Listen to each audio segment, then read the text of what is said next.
সাজিদ আহমেদ আবৃত্তি করছি কবি সুকুমার রায়ের রচিত সৎপাত্র। শুনতে পেলুম পোস্তা গিয়ে তোমার নাকি মেয়ের বিয়ে, গঙ্গারামকে পাত্র পেলে, জানতে চাও সে কেমন ছেলে? মন্দ নয়, সে পাত্র ভালো, রং যদিও বেজায় কালো, তার উপরে মুখের গঠন অনেকটা ঠিক প্যাঁচার মতন। বিদ্যে বুদ্ধি বলছি মশাই, ধন্যী ছেলের অধ্যাবসায়। 19টি বার ম্যাট্রিকে সে ঘায়েল হয়ে থামলো শেষে।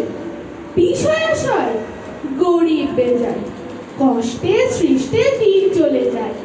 মানুষ তো নয় ভাইগুলো তার, একটা পাগল একটা গোয়াল, আরেকটি সে তৈরি ছেলে, যার করে নন গেছেন জেলে। কনিষ্ঠটি তবলা বাজায়, যাত্রা দলে 5 টাকা পায়। গঙ্গারাম তো কেবলে ভোগে পীরের জল আর পাণ্ডুরোগে, কিন্তু তারা উচ্চ ঘর, কংসরাজের বংশধর।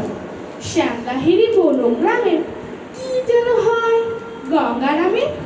যা হোক, এবার পাত্র পেলে, এমন কি আর মন্দ ছেলে। ধন্যবাদ।